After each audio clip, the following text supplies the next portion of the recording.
அன்பிற்குரியவர்களே, உங்கள் அனைவருக்கும் என்னுடைய பணிவான வணக்கத்தை தெரிவிப்பதிலே மிகுந்த மகிழ்ச்சி அடைகிறேன். மாண்புமிகு எடப்பாடியார் அவர்கள் தொட்டதெல்லாம் துலங்கும், அவர் கைப்பட்டதெல்லாம் தூய்மையாக விளங்கும் என்பதற்கு இன்றைய உண்ணாவிரதம் ஒரு பெரிய எடுத்துக்காட்டு.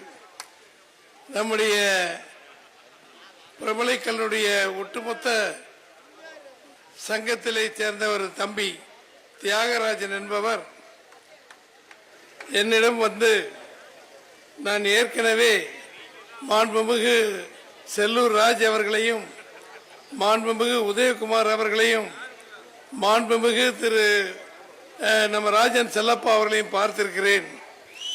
எங்களுடைய நம்முடைய கல்லர் பள்ளியை அவர்கள் எடுப்பதற்கு முயற்சி செய்கிறார்கள்.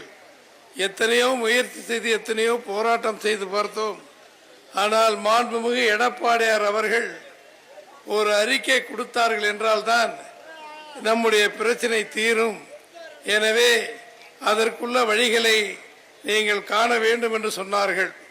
உடனடியாக மாண்புமிகு திரு செல்லூர் ராஜ் அவர்களிடமும் மாண்புமிகு திரு உதயகுமார் அவர்களிடமும் மாண்புமிகு திரு ராஜன் செல்லப்பா அவர்களிடமும் அவரது மகன் திரு ராஜ் சத்யனிடமும் எல்லோரும் தொடர்பு கொண்டு அன்றைக்கு செயற்குழு எங்கள் கட்சியின் சார்பிலே நடந்த தினத்திற்கு அவரை வர சொல்லி அங்கேயே நம்முடைய மாண்புமிகு எடப்பாடி அவர்களை சந்தித்து விவரத்தை சொன்னோம். அத்தனை பேரும் உடனடியாக அறிக்கையை தயார் பண்ண சொன்னார்கள். அன்று மாலை 3 மணிக்கு ஆரம்பித்து இரவு 10 மணி வரை அறிக்கையை தயார் செய்து அடுத்த நாள் இதற்கு கண்டனம் தெரிவித்து இந்த அரசு பள்ளி, இந்த கல்லர் பள்ளியை அரசு எடுக்கக்கூடாது, பிற்பட்டோர் நலத்துறையில சேர்க்கக்கூடாது, அப்படி சேர்க்க அதை நடவடிக்கை எடுக்கவில்லை என்றால் மாபெரும் போராட்டம் நடைபெறும் என்று சொல்லி அவரே கைப்பட எழுதி அதை அறிக்கையாக கொடுங்கள் என்று சொன்னார்கள். இங்கே எனக்கு முன்னால் பேசிய திரு முருகன்ஜி அவர்கள், மரியாதைக்குரிய திரு கதிரவன் அவர்கள், அங்கே வந்திருக்கிற சமுதாய தலைவர்கள், நம்முடைய தலைவர்கள் அத்தனை பேரும் குறிப்பிட்டதை போல 20ஆம் தேதி அறிக்கை கொடுத்து 24ஆம் தேதி உண்ணாவிரதம் 5 மணிக்கு முடிய வேண்டிய உண்ணாவிரதம் 7 மணி நடைபெறுகிற சிறப்பு வேறு எந்த கட்சியில் இருக்கிறது என்றால் இல்லை தோழர்களே, இல்லை. இங்கே முருகன்ஜி அவர்கள் சொன்னார்கள், 73 புரட்சி தலைவர் எம்ஜிஆர் அவர்கள் மாண்புமிகு அண்ணன் திரு மாயத்தேவர் அவர்களை இங்கே நிறுத்தி வெற்றி கண்டு 1,62,200 வாக்கு வித்தியாசத்திலே வெற்றி பெற்றதற்கு பிறகு என் மானத்தை மரியாதையை இம்முக்குள மக்கள் காப்பாற்றி இருக்கிறீர்கள், உங்களுக்கு நான் என்றைக்கு நன்றியோடு இருப்பேன் என்று சொல்லி புரட்சி தலைவர் எம்ஜிஆர் கொடுத்த அறிக்கையை படித்தார்கள்.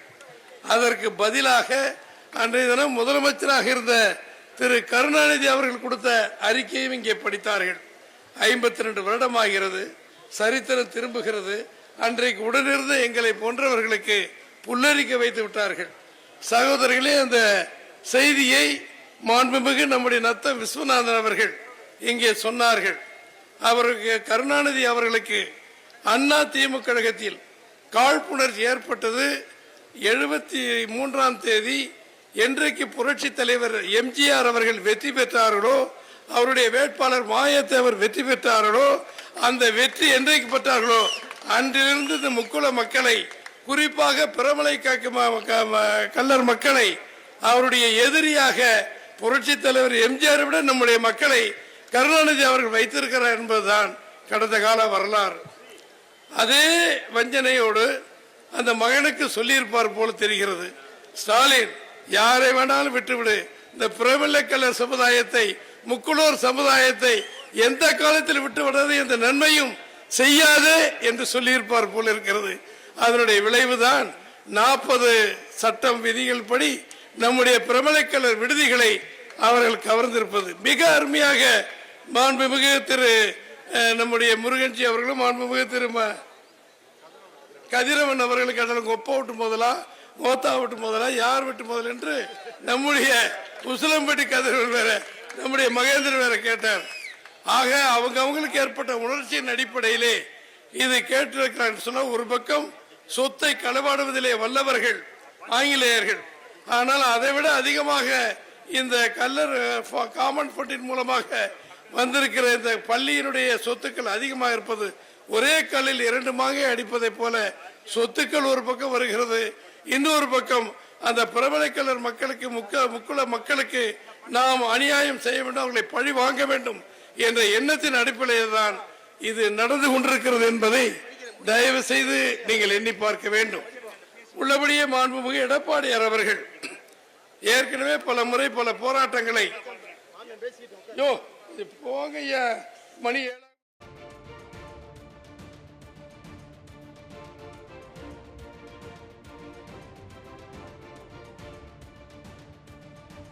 சகோதரர்களே, மாண்புமிகு எடப்பாடியார் அவர்கள் பல போராட்டங்களை நடத்தியிருக்கிறார்கள்.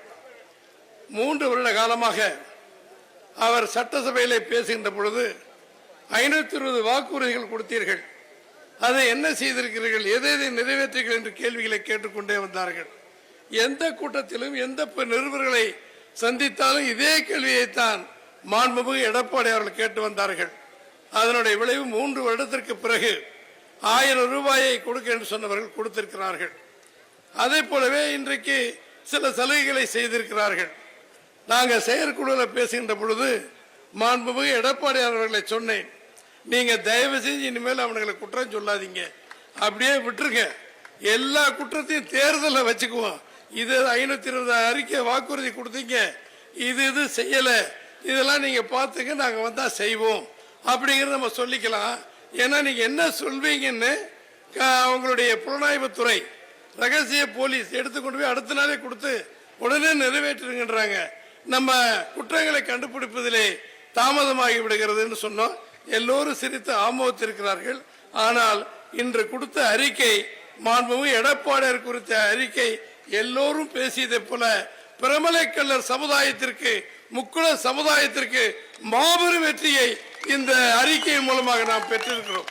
இங்க சொன்னாங்களே, எல்லா டிவியிலும் நேற்றிலிருந்து இன்று வரை யார் உங்களை கேட்ட, எத்தனை பேர் கதறான், எவ்வளவு போராட்டம், எத்தனை ஜாதியில பிரச்சனை போராடிக்கிட்டு இருக்கான், எவனுக்காவது தமிழ்நாடு அரசிலிருந்து பதில் வந்திருக்கிறதா? வரவில்லை.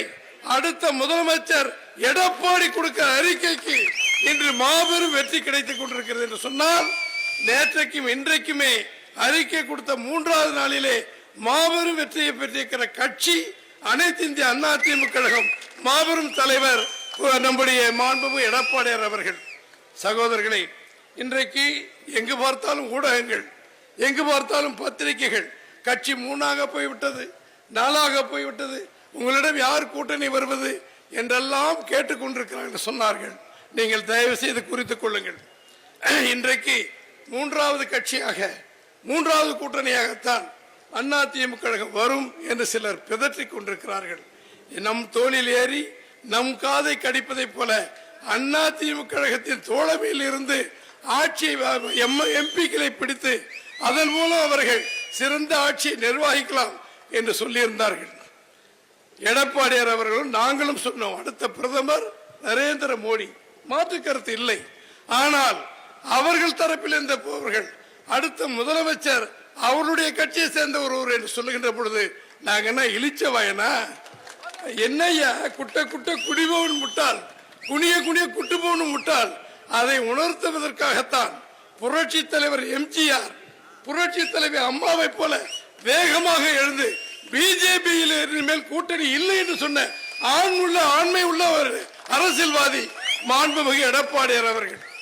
எங்க கட்சியில கூட பல பேர் நினைச்சிருக்கலாம், நம்ம பிஜேபி கூட இருந்தா 20 MP வந்திருக்கலாம், 25 MP வந்திருக்கலாம். என்ன பண்றது, நாக்கவலிக்கிறதா? 26 தமிழகத்தின் முதலமைச்சராக எடப்பாடி வந்தாக வேண்டும் என்ற ஒரு உன்னதமான உத்தரவை அங்கே கூட்டணி இல்லை என்று டெல்லியிலே அறிவித்த வீர திருமகன் எடப்பாடி அவர்கள்.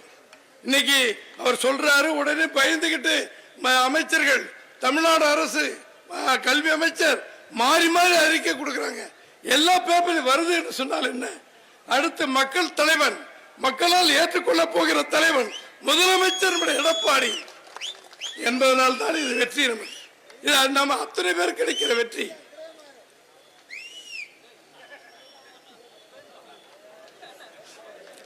தோழர்களே, 72 73 மாயத்தேவர் வெற்றி பெறுகிறார், புரட்சி தலைவர் வெற்றி பெறுகிறார். அதற்கு பிறகு நெசவாளர் போராட்டம் என்ற ஒரு போராட்டத்தை 74ஆம் வருடம் புரட்சி தலைவர் எம்ஜிஆர் ஆரம்பிக்கிறார். எங்கு பார்த்தாலும் நெசவாளர்களுக்கு சாப்பாடு இல்லை, அவர்களுக்கு கஞ்சி ஊத்தம் என்று சொல்லி அரிசி வசூல் செய்து அந்த அரிசிகளை போட்டு மக்கள் கஞ்சி ஊற்றி மதுரையில் தெரு தெருவாக கொடுத்தார்கள். அதை அரசை கண்டிப்பதற்காக திலகர் திடலிலே மாண்புமிகு எம்ஜிஆர் அவர்கள், புரட்சி தலைவர் எம்ஜிஆர் அவர்கள் உண்ணாவிரதம் இருந்தார்கள். 8 மணிக்கு உண்ணாவிரதத்தை ஆரம்பிக்கிறார்கள். 10 மணிக்கு கோட்டையிலே முதலமைச்சராக இருக்கிற கருணாநிதியை பத்திரிகை நிருபர்கள் சந்திக்கிறாங்க. உங்களை எதிர்த்து புரட்சி தலைவர் எம்ஜிஆர் உண்ணாவிரதம் இருக்கிறார். எத்தனை மணிக்கு உண்ணாவிரதம் ஆரம்பித்தார்? 8 மணிக்கு ஆரம்பிச்சிட்டார். ஒரு நேரம் சாப்பிட முடியாது, அவ்வளோதானே. ஒரு நேரம் சாப்பிடலன்னா எம்ஜிஆர் செத்து போக மாட்டார். போயா இதெல்லாம் ஒரு கேள்வின்னு கேட்குறேன்ட்டார். இந்த தகவல் அப்போல்லாம் டிவி கிடையாது, ஒன்றும் கிடையாது. மதியான செய்தியில் ரேடியோவில் தெரிஞ்சு வந்து புரட்சி தலைவர் எம்ஜிஆர் ஐயாட்ட சொல்கிறாங்க, செல்லப்பா நாங்கள்லாம் கூட இருக்கிறோம், அங்கே எங்களுக்கு கூட இருந்தவங்க எத்தனை பேருக்குன்னு இப்போ எனக்கு தெரியாது, எனக்கு ஒரு சாட்சி செல்லப்பா இருக்கிறாரு, மாப்பிள்ளை ராஜு எங்கே இருந்தார், உதயகுமார் படிச்சுக்கிட்டு இருந்தாங்களா என்ன எனக்கு தெரியாது, சின்ன பிள்ளைங்க தானே, அது தெரியுமா மாப்பிள்ளை உங்களுக்கு? அதான் ஆக ஒத்துக்கிட்டாங்க. உதயகுமார் தெரியாது இல்லையா? சரி சரி, ஓ இங்கே இருக்கீங்களா? சரி, ஏன் இதில் ஒரு விஷயத்தை மட்டும் சொல்கிறேன் கேளுங்க. ஒரு நேரம் சாப்பிடலன்னா எம்ஜிஆர் செத்தா போயிடுவார் அப்படின்னு பேசின பேச்சை கொண்டு வந்து உண்ணாவிரதம் முடிக்கும் போது ஒரு தோழர் வந்து, ஐயா கருணாநிதி இப்படி சொன்னார் சொல்றாரு. எம்ஜிஆர் அப்படியே உங்களுக்கு தான் தெரியுமே, சால்வையை போட்டு தொப்பியெல்லாம் போட்டு கண்டாடி உட்கார்ந்துருக்காரு. ஒரு அசைவில் ஒன்றுக்கு போல எதுக்கும் போல என்னவும் போல அப்படியே உட்கார்ந்துருக்காரு. மைக்கை பிடிச்சி பேசுறார். அப்போ வெற்றி பெற்ற சமயம் எம்ஜிஆர் எம்ஜிஆர் எம்ஜிஆர் எவனு எம்ஜிஆர் படம் போடாமல் இந்த நாட்டில் போக முடியாது, லாரியில் பஸ்ஸில். அந்த புகழுடைய எம்ஜிஆர் அங்கே உட்காந்து சொல்றார். மைக்கை கொடுத்தாங்க.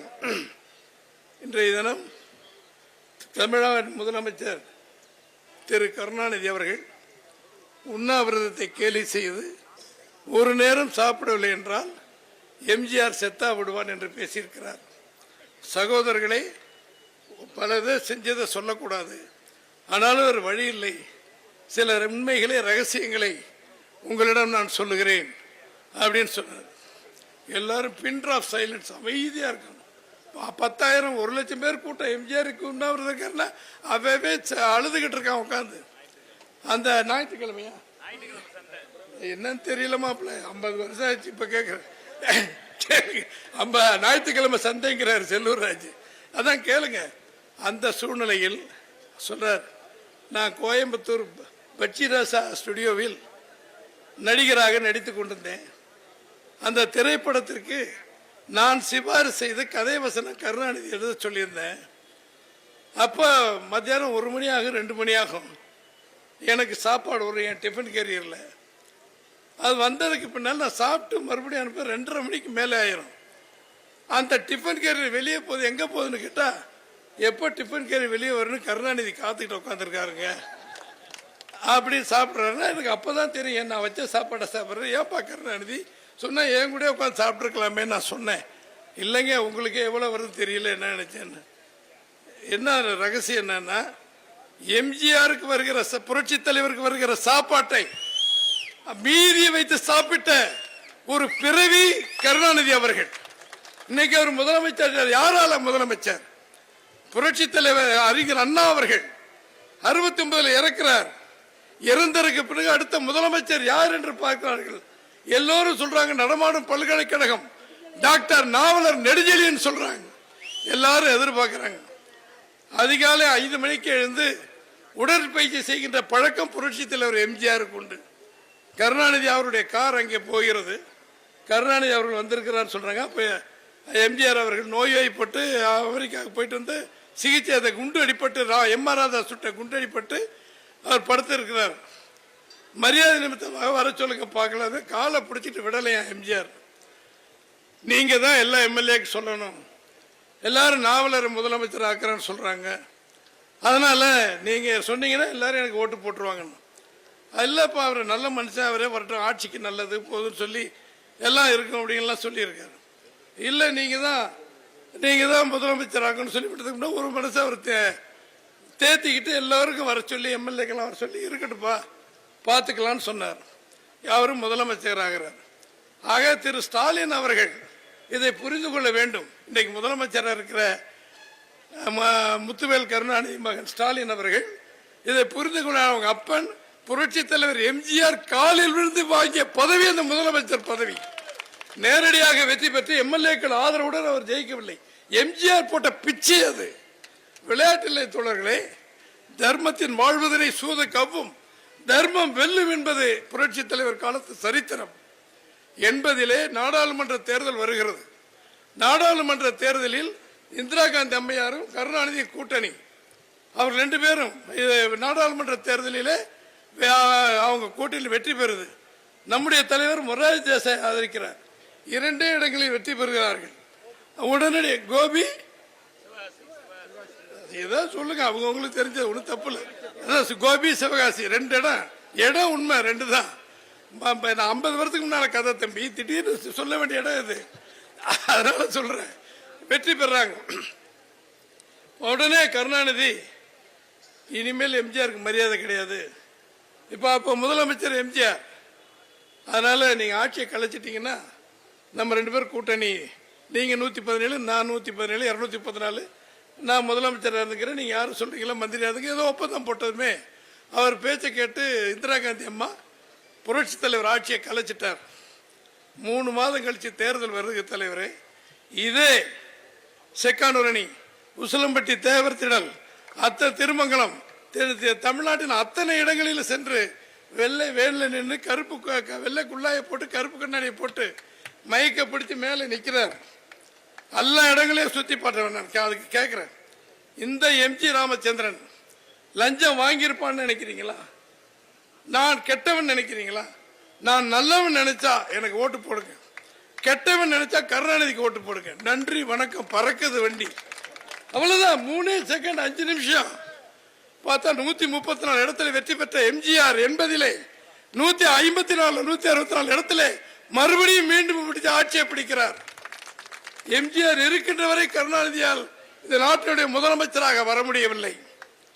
இன்று நடந்திருக்கிற தேர்தலில் 21 நடந்த 19 நடந்த தேர்தல் என்ன? பணத்தை கொடுத்து விலைக்கு வாங்கி எம்பிகளாக திமுகவில் வெற்றி பெற்றார்கள். ஆனால் 21 நம்முடைய நடந்த தேர்தலில் நம்முடைய மாண்புமிகு எடப்பாடியார் அவர்கள் ஆட்சியில் 4 வருடம் 3 மாதம் இருந்தார்கள். அந்த சாதனைகளை இன்றைக்கும் சொல்லி நாம் ஓட்டு கேட்டுக்கொண்டிருக்கிறோம். மாண்புமிகு எடப்பாடியார் சொல்லிய 7.5% ஆயிரக்கணக்கான சகோதரர்கள் நீட் தேர்விலே தேர்வு செய்ய முடியாமல் அவருடைய கோட்டாவிலே இன்றைக்கு ஆயிரக்கணக்கான சகோதர சகோதரிகள் இன்றைக்கு மருத்துவர்களாக ஒரு பைசா செலவில்லாமல் அரசாங்க பணத்தில் இன்றைக்கு வெற்றி தேடி தந்த திருமகன் நம்முடைய எடப்பாடியார் அவர்கள். எத்தனை சாதனைகள், எத்தனை பிரச்சனைகள், யாராவது குறை சொல்ல முடியுமா? ஒற்றை தலைமை வேண்டும் என்று சொல்லி இந்த ஆட்சிக்கு, இந்த கட்சிக்கு பொதுச் செயலாளர் ஆனார்கள். அன்றைக்கு போட்ட வழக்குகள், சுப்ரீம் கோர்ட்டில் இருந்த அத்தனை வழக்குகளும் இறைவன் இருக்கிறான் என்பதை காட்டுவதற்காக அவருக்கு அத்தனை தீர்ப்பு அவர் சாதகமாக வந்தது.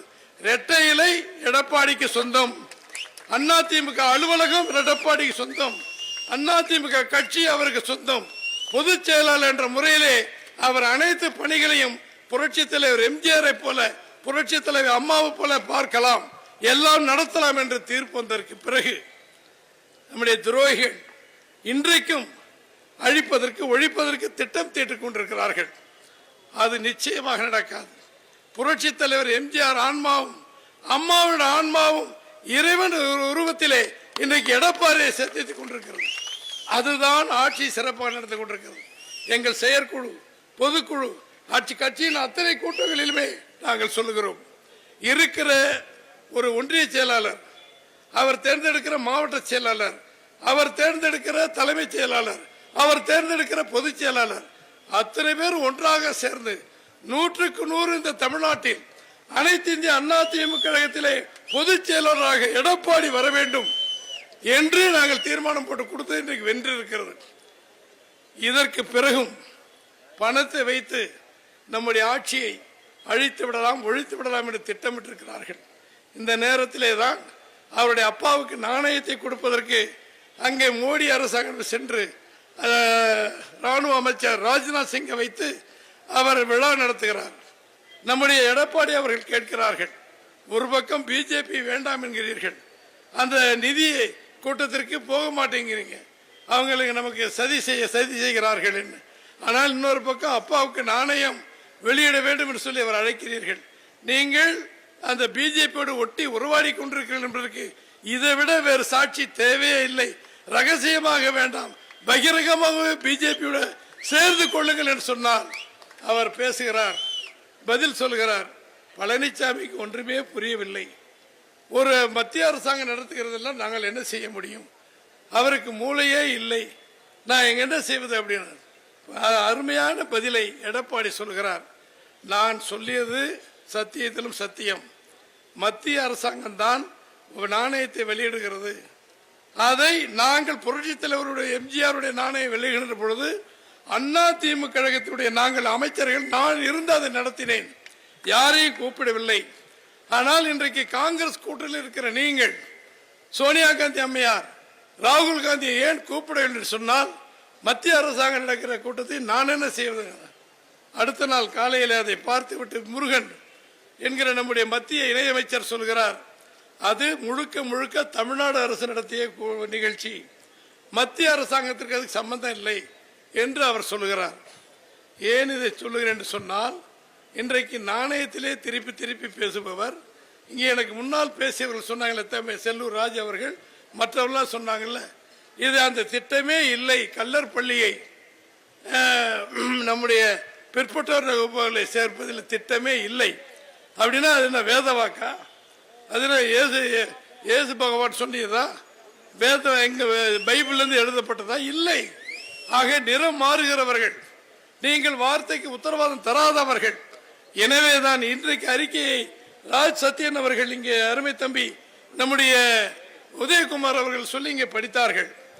40 ஜிஓவை அதைத்தான் நம்முடைய மரியாதைக்குரிய மாப்பிள்ளை திரு முருகன்ஜி அவர்களும் மரியாதைக்குரிய திரு கதிரவன் அவர்களும் மற்றவங்களும் பேர் அவசரத்தில் வரமாட்டேங்குது, கஞ்சி இல்லை காலையில், அதனால ஏதை சொல்றேன்னு சொன்னாக்கா, இந்த சூழ்நிலையில் 40 ஜிஓவை ரத்து செய்ய வேண்டும். ராஜன் செல்லப்பா மருமக மாமா மாமா இருப்பா நம்முடைய அந்த 40 ஜிஓவை இப்ப நம்ம நீங்க எல்லாம் பேசுனீங்க, நம்ம எல்லாம் சொன்னது அண்ணா திமுக கழகத்தின் பொதுச் செயலாளர் மாண்புமிகு எடப்பாடியார் அவர்கள் அறிக்கை விட்டாரு, 40 ஜிஓ ரத்தாகின்ற வரை போராட்டம் போராட்டம் போராட்டம் தான் என்று சொல்லிவிட்டார்கள். யாரை கண்டும் பயப்பட வேண்டிய அவசியம் அண்ணா திமுக கழகத்துக்கு கிடையாது.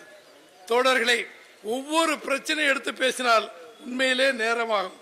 ஆனால் நாம் எடுத்துக்கொண்ட இந்த பிரச்சனையிலே தெய்வம் நம்ம கூட இருக்கிறது என்பதற்கு 2 நாளாக தமிழ்நாடு அரசு எவ்வளவு மோசமான சூழ்நிலையிலே டிவியிலே பத்திரிகையில் நடந்து கொண்டிருக்கிறது என்பதை நீங்கள் பார்ப்பீர்கள்.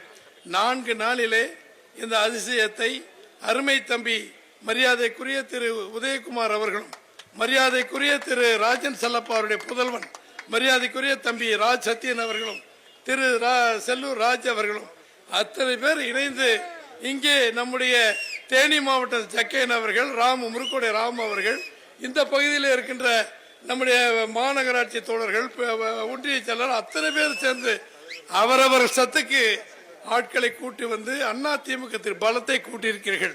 காலையில பாத்தீங்கன்னா 3 மாவட்டத்திலிருந்து வந்தாங்க. ஆனால் சாயந்தரம் ஆகும்போது கூட்டம் குறையுது என்பதை பார்த்த உடனே இந்த ஊர் பிரசிடென்ட்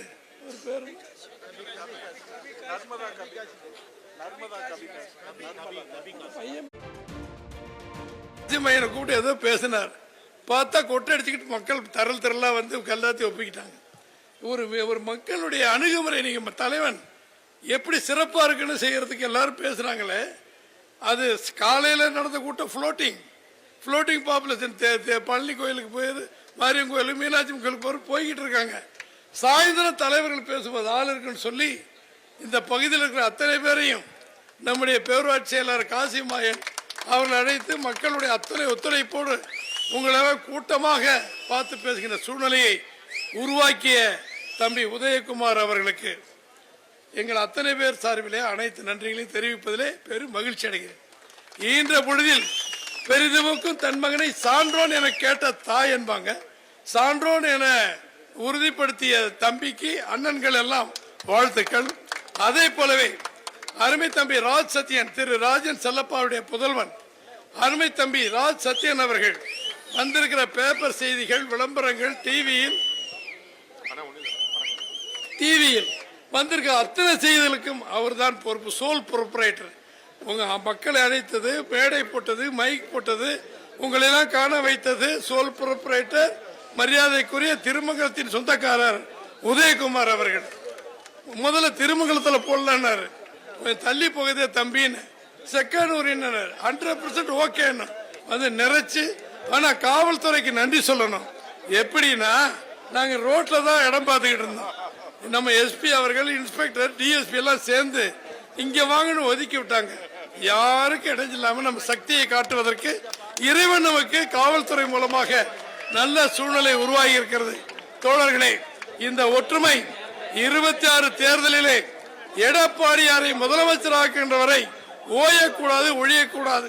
இங்க வந்திருக்கின்ற ஃபார்வர்ட் பிளாக் தலைவர்கள், நம்ம சமுதாயத்தின் அத்தனை சமுதாய மக்களுடைய பாதங்களில் இங்க இருக்கிற நாங்கள் அத்தனை பேரும் விழா கமிட்டியார் சார்பிலே பாதங்களில் எங்கள் நன்றியை வைத்து வணங்கி, மாண்புமிகு எடப்பாடியார் புகழ் வாழ்க வெல்க என்பதை சொல்லி இந்த நிகழ்ச்சியை சீரோடும் இறப்போடும் செய்திருக்கிற நம்ம அத்தனை பேருக்கு நன்றியை சொல்லி, எடப்பாடியார், மாண்புமிகு எடப்பாடியார், மாண்புமிகு எடப்பாடியார், மாண்புமிகு எடப்பாடியார், அனைவருக்கும் நன்றி, நன்றி, வணக்கம்.